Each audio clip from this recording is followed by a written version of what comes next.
আচ্ছা, ভাবুন তো একটা ফুটবল সংস্থা কিভাবে বিশ্বের সবচেয়ে বড় বড় মাল্টিন্যাশনাল কোম্পানিগুলোর চেয়েও বেশি প্রভাবশালী হয়ে উঠলো। কিভাবে এর আয় কয়েক মিলিয়ন থেকে এক লাফে কয়েক বিলিয়ন পৌঁছালো। ফুটবল তো যুগ যুগ ধরেই জনপ্রিয় ছিল, কিন্তু এই জনপ্রিয়তাকে কিভাবে নগদ টাকায় রূপান্তর করা যায় তার ফর্মুলা জানতেন একজন মানুষ, তার নাম সেপ ব্ল্যাটার। অনেকে তাকে বলেন আধুনিক ফিফার স্থপতি, আবার অনেকে বলেন দুর্নীতির কারিগর। আজ আমরা জানবো কিভাবে সেপ ব্ল্যাটারের আমলে ফিফার ইকোনমি এক অবিশ্বাস্য গতিতে বেড়েছিল। 70 দশকের মাঝামাঝি পর্যন্ত ফিফা ছিল মূলত একটি অপেশাদার ক্রীড়া সংস্থা।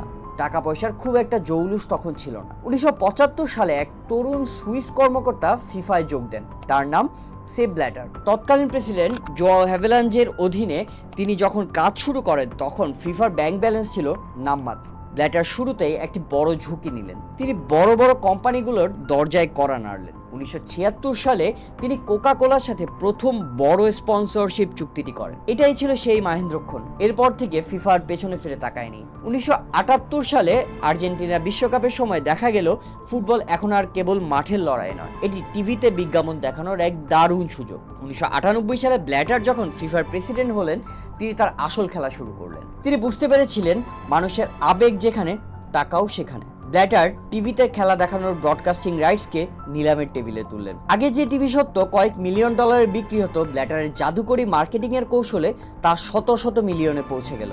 2002 সালে বিশ্বকাপে টিভি সত্য যখন $1 বিলিয়ন ঘর ছাড়িয়ে গেল, তখনই বিশ্ববাসী বুঝলো ফিফা হয়ে উঠেছে এক বিশাল অর্থনৈতিক পরাশক্তি। ব্ল্যাটার ফিফাকে এমন এক জায়গায় নিয়ে গেলেন যেখানে অ্যাডভার্টাইজাররা রীতিমতো লাইনে দাঁড়িয়ে থাকতো তাদের 1 মিনিটের বিজ্ঞাপনের জন্য। ব্ল্যাটারের সবচেয়ে বড় কৌশল ছিল গ্লোবালাইজেশন। তিনি জানতেন কেবল ইউরোপ আর দক্ষিণ আমেরিকাকে দিয়ে ফিফাকে বিশ্বসেরা করা যাবে না। তিনি এশিয়া ও আফ্রিকাকে টার্গেট করলেন। 2002 সালে এশিয়ায় আর 2010 সালে আফ্রিকায় বিশ্বকাপ আয়োজন করে তিনি ফুটবলকে পৌঁছে দিলেন পৃথিবীর প্রতিটি কোনায় কোনায়। কিন্তু এর পেছনে একটি রাজনৈতিক চাল ছিল।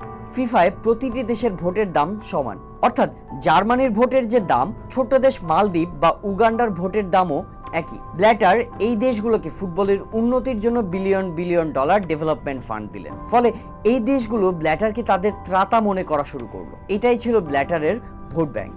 এই দেশগুলোর সমর্থনে তিনি টানা 17 বছর ক্ষমতায় টিকে থাকলেন এবং ফিফার আয়কে কয়েক গুণ বাড়িয়ে দিলেন। ব্ল্যাটারের আমল শেষ হওয়ার আগে দেখা গেল ফিফার রিজার্ভ ফান্ড $2 বিলিয়ন ছাড়িয়ে গেছে।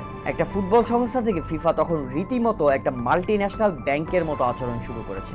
ব্ল্যাটার ফিফাকে জাতিসংঘের চেয়েও বড় শক্তিতে পরিণত করেছিলেন। এমনও হয়েছে যে কোনো দেশ বিশ্বকাপ পাওয়ার জন্য ফিফার প্রেসিডেন্টকে রাষ্ট্রপ্রধানের চেয়েও বেশি সম্মান দিচ্ছে। এই বিশাল ইকোনমিক বুস্ট ফিফাকে অপরাজেয় করে তুলল। কিন্তু মনে রাখবেন, যেখানে টাকার স্রোত নদীর মতো বয়, সেখানে চোরাবালিও থাকে। ব্ল্যাটার ফিফাকে দিয়েছিলেন টাকা, গ্লোবাল ইমেজ দিয়েছিলেন, কিন্তু সেই সাথে দিয়ে গিয়েছিলেন এক অন্ধকার জগৎ। সেপ ব্ল্যাটারের অবদান অনস্বীকার্য। তার চতুর মস্তিষ্ক না থাকলে ফুটবলও হয়তো আজও স্রেফ একটা শখের খেলা হয়ে থাকতো, বিলিয়ন ডলারের ব্যবসা হতো না। কিন্তু এই রাজকীয় আয়ের আড়ালে কি ঘটেছিল? কেন তাকে শেষ পর্যন্ত পদত্যাগ করতে বাধ্য করতে হলো? কেন এফবিআই কে নামতে হলো ফিফার দুর্নীতির জাল ছিঁড়তে? নবম পে স্কেল থেকে শুরু করে ফুটবল বিশ্বকাপের বাজেট, টাকা যেখানেই আছে, খেলাও সেখানেই আছে। আমাদের এই বিশেষ সিরিজের পরের পর্বে আমরা উন্মোচন করব সেপ ব্ল্যাটারের সেই অন্ধকার সাম্রাজ্যের পতন এবং ফিফা গেট কেলেঙ্কারির চাঞ্চল্যকর সব তথ্য। আজকের এপিসোড এখানেই শেষ। দেখা হবে পরের পর্বে।